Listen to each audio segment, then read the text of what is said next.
Hello friends, second chapter के आज हम लास्ट वीडियो की तरफ बढ़ रहे हैं। तो इसमें शुरुआत करते हैं वानिकी से। सबसे पहले वानिकी क्षेत्र के कुछ आंकड़े देखते हैं।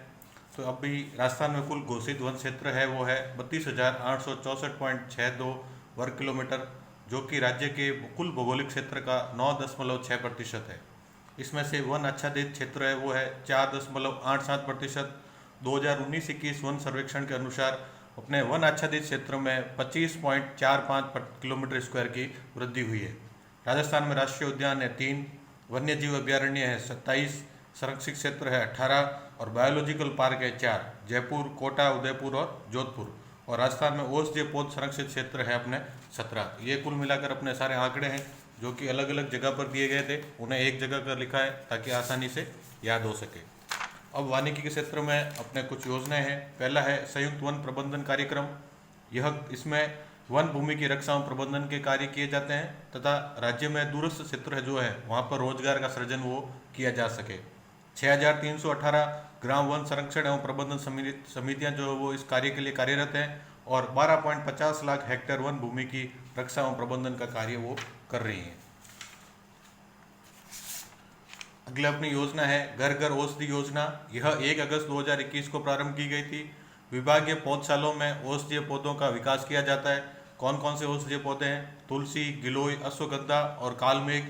इन चारों की प्रत्येक प्रजाति के दो दो पौधे जो है वो प्रत्येक परिवार को वितरित करना जो है इस योजना का लक्ष्य है। और प्रथम चरण जो है वो 2 अक्टूबर गांधी जयंती के दिन 2021 को शुरू किया गया था। आगे है विश्व वानिकी उद्यान।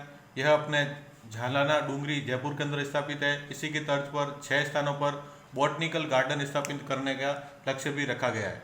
6 स्थान कौन कौन से हैं? जयपुर के अलावा 6 संभाग, भरतपुर, कोटा, उदयपुर, अजमेर, जोधपुर और बीकानेर। फिर आगे है लवकुश वाटिका। तो राज्य में इको टूरिज्म को बढ़ावा देने हेतु प्रत्येक जिले में एक एक लवकुश वाटिका स्थापित किया जाना है और इसके लिए 20 करोड़ रुपए की लागत जो है वो आएगी।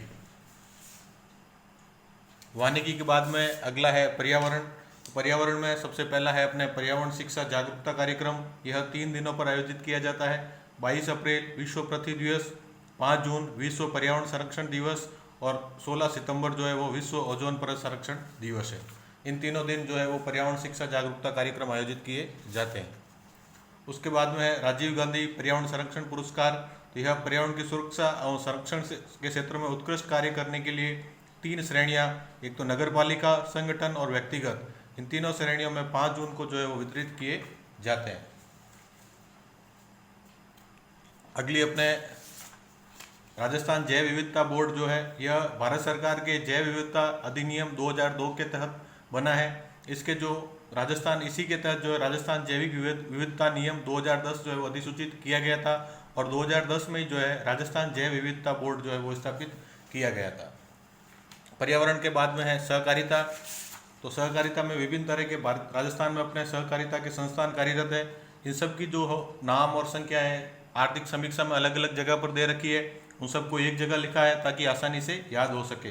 तो राजस्थान में केंद्रीय सहकारी बैंक कितने हैं? 29, सहकारी संघ 22, सहकारी समितियां 38,950, प्राथमिक कृषि सहकारी समितियां 7,523, महिला सहकारी समितियां 6,087, राजीविका महिला सर्वांगीण विकास सहकारी समितियां 546, फल एवं सब्जी विपणन समितियां 275, उपभोक्ता थोक भंडार 38, अर्बन कोऑपरेटिव बैंक 37, प्राथमिक भूमि विकास बैंक 36, दुग्ध संघ 24, भंडारण गोदाम है 8,842 और ग्राम सेवा सहकारी समितियों में मिनी सुपरमार्केट है वो 127 में स्थापित किए गए हैं।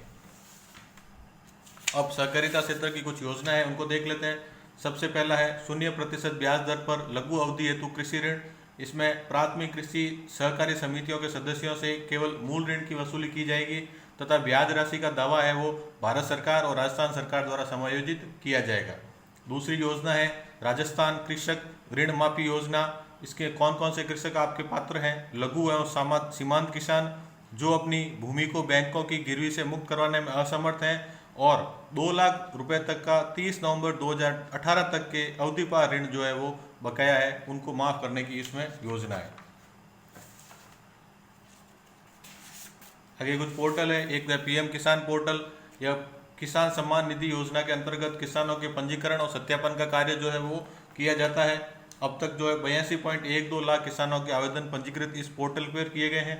राजस्थान इसमें अग्रणी राज्य रहा है। यह पोर्टल राजस्थान सरकार के किसान सेवा पोर्टल का स्थान लेगा। दूसरा है राज्य सहकार पोर्टल। यह सहकारिता विभाग की विभिन्न योजनाओं के लिए एक एकीकृत पोर्टल का काम कर रहा है। आगे अपने योजना है स्वरोजगार क्रेडिट कार्ड योजना। यह गैर कृषि गतिविधियों के लिए ऋण उपलब्ध करवाती है। इसमें 50,000 तक के ऋण जो है वो 5 साल की अवधि तक के लिए उपलब्ध करवाए जाते हैं। दूसरा है महिला विकास ऋण योजना।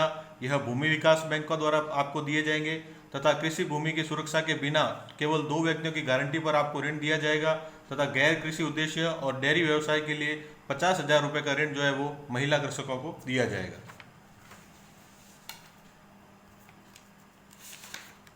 अगली योजना है सहकारी किसान कल्याण योजना। इसमें किसानों की कृषि साख की आवश्यकता को पूरा करने के लिए केंद्रीय सहकारी बैंकों द्वारा 10 लाख तक का ऋण जो है वो दिया जाएगा।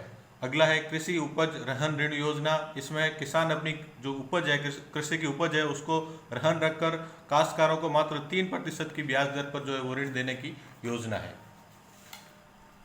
अब बात करते हैं जन औषधि केंद्र। तो जो राजस्थान सरकार का लक्ष्य है कुल 200 जन औषधि केंद्र स्थापित किए जाने हैं। वर्तमान में 6 जन औषधि केंद्र स्थापित किए जा चुके हैं। इसमें से आपके थोक उपभोक्ता भंडार द्वारा 4 जन औषधि केंद्र संचालित हो रहे हैं। कौन कौन से? झुंझुनू, जोधपुर, उदयपुर और डूंगरपुर।